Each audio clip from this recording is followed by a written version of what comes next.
Hello friends, எல்லாருக்குமே weekend நல்லா போயிருக்கோன்னு நினைக்கிறேன். இன்றைக்கி எனக்கு ரொம்ப லேசி மார்னிங், லேசி மண்டே. காலையில் ஒரு சின்ன வாக் அப்மா டேயை ஸ்டார்ட் பண்ணலான்ட்டு அப்படி அழகாக அந்த வெதரை ரசிச்சுக்கிட்டே இந்த மல்லிப்பூவை பார்த்துக்கிட்டே நடந்துக்கிட்டு இருந்தேன். அப்புறமா கொஞ்சம் கொய்யாக்கா பார்த்தேன். சரி பறிச்சிடலான்ட்டு தான் நான் ஓடி போய் பார்த்தா காயாக இருந்துச்சு ஃப்ரெண்ட்ஸ். சரி இந்த காய் ஒரு நாள் பழுக்கும் அப்படின்ட்டு அதை அப்போ வேட்டையாடிக்கலான்ட்டு கிளம்பிட்டேன். காலையில் ரொம்ப லேட்டாக எழுந்தேன். நான் என்ன செய்கிறதுன்னு டோட்டலாக ஐடியாவே இல்லை. ஆனால் ஹெல்ப் பண்ணணும், அம்மா வீட்டுக்கு வந்திருக்கோம், ஷிஃப்ட் பண்ணியிருக்காங்க, ரொம்ப டயர்டாக இருப்பாங்கன்ற மைண்ட் செட்டில் இருந்தேன். எல்லார் வீட்லேயுமே கிச்சனை முதல்ல செட் பண்ணிவிட்டு தான் மற்ற ரூம்ஸ் எல்லாம் செட் பண்ணுவாங்க. ஆனால் எங்கள் வீட்டில் அப்படியே அப்சைட் டவுன். எல்லா ரூம்ஸுமே செட் எக்ஸப்ட் கிச்சன். எனக்கு அங்கே குக் பண்ணிவிட்டு இப்போ இங்கே குக் பண்ணுறது ஒரு விஷயமும் எங்கே இருக்குதுன்னு சுத்தமாக தெரியல. கிச்சன் கவுண்டர் மட்டும் காலையில் ரெடி பண்ணிட்டேன். அதுக்கப்புறமா கொஞ்சம் பன்னீர் வாங்கி வச்சுருந்தேன். சரி பன்னீர் வச்சு ஏதாவது செய்யலான்றதுக்காக எடுத்த உடனே என்ன பண்ணுவோம், ஆனியன்ஸ் எல்லாத்துக்கும் தேவைப்படுது இல்லையா? ஸோ ஆனியன்ஸை cut cut cut cut cut அப்படின்ட்டு வெட்டிக்கிட்டே இருந்தேன். அண்ட் குட்டி வண்டு தொல்லை ரொம்ப தாங்கலை ஃப்ரெண்ட்ஸ். காலையிலையும் எழுந்ததுலேருந்து அவன் தூங்குற வரைக்கும் டிஸ்டர்ப் பண்ணிக்கிட்டே இருந்தான். யார்கிட்டையுமே போகல. இப்போ எங்கள் அம்மா கிட்ட ரொம்ப நாளாக அவன் பார்க்காததுனால அவன் செட் ஆக மாட்டேங்கிறான். ஃபுல்லாக என்னையே பிடிச்சிட்ருக்கான், குளிக்க கூட விட மாட்டான். சரிடா அப்படின்ட்டு அவனையுமே கொஞ்சிக்கிட்டு அவன்கிட்ட பேசிட்டு விளையாடிட்டு ஆடிட்டே எல்லாத்தையுமே பண்ணிகிட்டு இருந்தேன். எனக்கு இன்றைக்கி ஒரு பெரிய டாஸ்க் மாதிரி தான் இருந்துச்சு. என்னோடய டெய்லி சோர்ஸ் பண்ணுறதே எனக்கு ஒரு டாஸ்க் ஆகிடுச்சு. சரிடா இருடா இருடா இருடான்னு சொல்லிட்டு இருந்தேன். எங்கள் அம்மா ஏம்மா நீ நானே குக் பண்ணுறேன், நீ கிளம்புன்ற அளவுக்கு அவங்க சொல்லிட்டாங்க. ஏன்னா அவங்களுக்கு டபுள் டியூட்டி ஆகிடுச்சு. இவனையும் பார்த்துட்டு இவனை என்கிட்ட கிச்சனில் வர காமிச்சிக்கிட்டு ஒரு மாதிரி ரொம்ப நேற்று நான் அவங்கள தூங்கவே விடல. வேறு நைட்டெல்லாம் பேசிக்கிட்டே இருந்தோம். எங்கடி என்னை தூங்க விட்டேன்னு புலம்பிக்கிட்டே இருந்தாங்க. சரி என்ன பண்ணுறது, என்றைக்காவது ஒரு நாள் நம்ம ரொம்ப நாள் கழித்து மீட் பண்ணும்போது இதெல்லாம் நடக்கும் இல்லையா? அதனால் பன்னீரை நான் சாப் பண்ண ஆரம்பிச்சிட்டேன். எப்போவுமே 2 பன்னீர் வாங்கிப்பேன். ஏன்னா பன்னீர் ட்ரையாக பண்ணும்போது நம்மளுக்கு அந்த டேஸ்ட் நல்லா சாப்பிடுவோம். குழம்பு இருக்கும்போது நம்மளுக்கு டக்குன்னு ஃபுல் ஆகிடுமா. அதனால் நான் 2 பன்னீரை கொஞ்சம் சாப் பண்ணிக்கிட்டே யோசிக்கிறேன். என்ன செய்யலாம் எதுவுமே மைண்டுக்கு வர மாட்டேங்குது. பன்னீர் பட்டர் மசாலா லாங் ப்ராசஸ், அதை இப்போ செய்ய வேணாம். சரி ஏதாவது சிம்பிளாக செய்யலாம், என்ன சிம்பிளாக செய்யலாம் அப்படின்ட்டு யோசிச்சுக்கிட்டே இருந்தேன். ஆனியனையும் பன்னீரையும் போட்டுட்டு மேலே கொஞ்சம் மேரினேட் பண்ணிவிட்டு மிளகாத்தூள்லாம் போட்டுட்டு ஏதாவது ஒன்று சிம்பிளாக பண்ணிக்கலான்ட்டு ஃபைனலாக பன்னீரை மேரினேட் பண்ண ஆரம்பிச்சிட்டேன். மிளகாத்தூள், உப்பு, தனியாத்தூள், கொஞ்சம் கரம் மசாலா எல்லாத்தையும் போட்டு மேரினேட் பண்ணிவிட்டு பன்னீர் ரொம்ப சீக்கிரமாக குக் ஆகிடும் இல்லையா? ஸோ இந்த ரெசிபி இன்னும் சிம்பிளாக்கிடும். நான் யூஷுவலாக lazy morning, lazy days, sick டேஸில் நான் சூஸ் பண்ணுற ரெசிபிஸ் எய்தர் சிக்கன் வாங்கிக்கோங்க, மட்டனும் குக் ஆக லேட் ஆகும், சிக்கன் வாங்கிக்கோங்க, இல்லை பன்னீர் வாங்கிக்கோங்க, இல்லை மஷ்ரூம் வாங்கிக்கோங்க. இது எல்லாமே நம்மளுக்கு லைஃப் சேவர் கைஸ். சீரியஸாக சொல்கிறேன், எல்லாமே மினிட்ஸில் ரெடி ஆகிடும். ஸோ இல்லைனா முட்டை தொக்கு பண்ணிவிடுங்க. இதெல்லாமே ரொம்ப சிம்பிள். நம்ம டோட்டலாக வெஜிடேரியனாக போகணும், ஈவன் நம்ம இந்த பன்னீர் இதெல்லாம் கூட இன்க்ளூட் பண்ணக்கூடாது, வீகனாக மாறணும்னா அந்த லைஃப் எனக்கு ரொம்ப கஷ்டமாயிடும். ஏன்னா சீக்கிரமாக குக் பண்ண முடியாது. காயை வெட்டிகிட்டே இருக்கணும், எல்லாமே வெட்டிக்கிட்டே இருக்கணும். அந்த ரெடி பண்ணுற டைமே ரொம்ப அதிகமாகிடும்.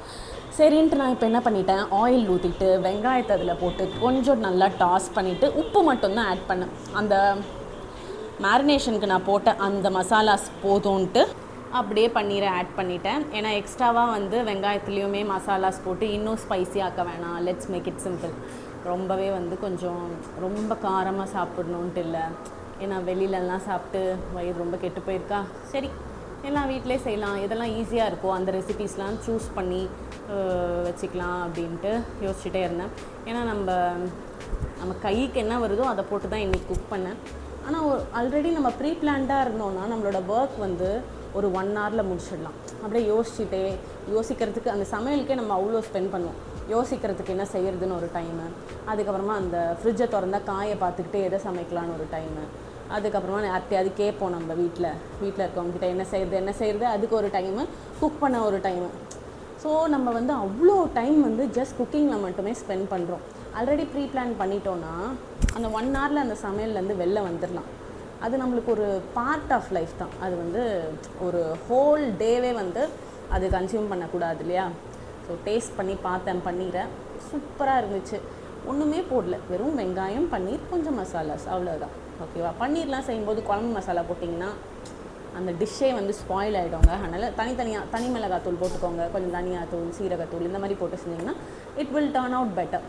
சரி, பாலக்கீரை வந்து நேற்று பாப்பாவுக்கு கொடுத்துட்டு பேலன்ஸ் 1-2 தழை தான் குழந்தைங்க சாப்பிடும், பருப்புலாம் போட்டு கொடுத்தா.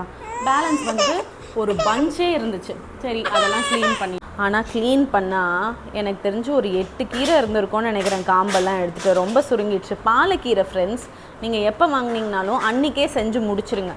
அதை எடுத்து வச்சிங்கன்னா, ஜென்ரலாக கீரை ஒரு நாள் வாங்கினீங்கன்னா அன்றைக்கே செஞ்சிடணும், இல்லைனா சுருங்கி ஒரு வழி ஆகிடுது.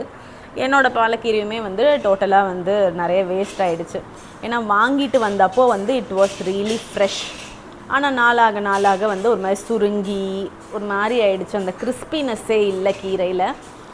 அது சரி, என்ன பண்ணுறது, அதை வேஸ்ட் பண்ணிடக்கூடாதுன்றதுக்காக கொஞ்சம் கீரை இருந்தது, நிறைய பருப்பு போட்டுட்டு கொஞ்சம் சாம்பார் கன்சிஸ்டன்சியில் வந்து ரெடி பண்ணியாச்சு. சரி, இதுக்கப்புறமா வந்து நம்ம கொஞ்சம் ப்ரொக்கோலி செஞ்சுட்டு அதுக்கப்புறமா குக்கரில் வச்சிடலாம். குக்கரில் வச்சுட்டா டக்குன்னு ரெடி ஆகிடும்லன்ட்டு நான் வந்து ப்ரொக்கோலி சூப், இதுவுமே பாப்பா வந்து பேலன்ஸ் வச்சுருந்தது, வேஸ்ட் பண்ணக்கூடாதுன்றதுக்காக ஐ மேட் திஸ் சூப். அந்த காம்பு இருக்கு இல்லையா, அதையுமே நான் யூஸ் பண்ணிக்கிட்டேன். ப்ரொக்கோலி வந்து ப்ரிவென்ட்ஸ் கேன்சர்னு சொன்னால் நம்புவீங்களா? அந்த கேன்சர் செல்லோட மல்டிப்ளிகேஷனை வந்து அது வந்து குறைச்சி விடுமா. அதனால் வந்து அது உடம்புக்கு ரொம்பவே நல்லதான் ஃப்ரெண்ட்ஸ். அதனால் நீங்கள் என்ன பண்ணுங்கள், ப்ரொக்கோலியை வந்து வீக்லி ஒன்ஸ் ஆகுது குழந்தைங்களுக்கு கொடுங்க. ஸோ தட் அந்த செல்ஸ் உருவாகாமல் இருக்கிறத குழந்தைக்கு சின்ன வயசுலேருந்தே நம்ம வந்து ஒரு இம்யூனிட்டியை பில்டப் பண்ணலாம். ஏன்னா பேஸ்மெண்ட் ரொம்ப முக்கியம் இல்லையா? அதை தான் நானும் சொல்கிறேன். நம்ம சின்ன வயசில் இந்த வெஜிடபிள் ஒன்று இருக்குன்னே நம்மளுக்கு தெரியாது. காலிஃப்ளவர் தெரிஞ்சிருக்கோம், ஆனால் வந்து ப்ரொக்கோலி தெரியாது. ஆனால் எதெல்லாம் நல்லதோ நம்ம ரொம்ப சின்ன வயசில் அவாய்ட் பண்ணுவோம். ஆனால் வளரும்போது அந்த டேஸ்ட்லாம் நம்மளுக்கு பிடிக்கும். எனக்கு சின்ன வயசில் கீரை பிடிக்காது, ஆனால் வளரும்போது எனக்கு கீரை ரொம்ப பிடிக்கும். ப்ரொவைடட் கீரை அதிகமாக இருக்கணும், பருப்பு கம்மியாக இருக்கணும். அந்த மாதிரி தான் இந்த ப்ரொக்கோலியும். ஃபர்ஸ்ட் டைம் எங்கள் அக்கா செஞ்சு கொடுத்து இதை நான் சாப்பிட்டேன், எனக்கு ரொம்ப பிடிச்சிது. ஆனால் அவங்க டீப் ஃப்ரை பண்ணிட்டாங்க. ஸோ அந்த டிஷ்ஷோட பர்பஸையே அவங்க ஸ்பாயில் பண்ணிட்டாங்க இல்லையா?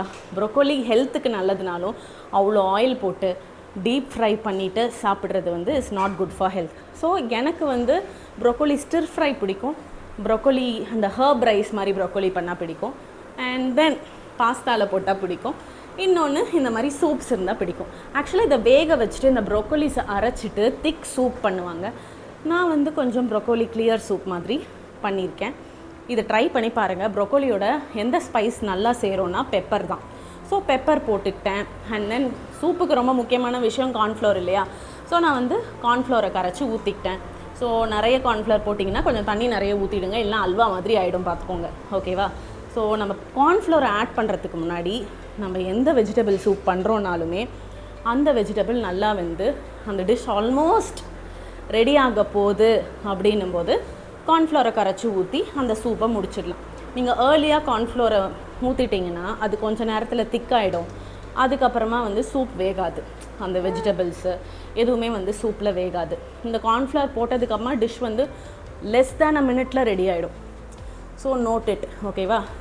ஒரு சின்ன டிப்பு தான். ஏன்னா ஃபர்ஸ்ட் டைம் சூப் செய்யும்போது நம்ம அவசரமாக சூப் டக்குன்னு ரெடி ஆகிடும், கடகடன் கார்ன்ஃப்ளவரை போட்டுட்டிங்கன்னா the very purpose of soup வந்து will be spoiled.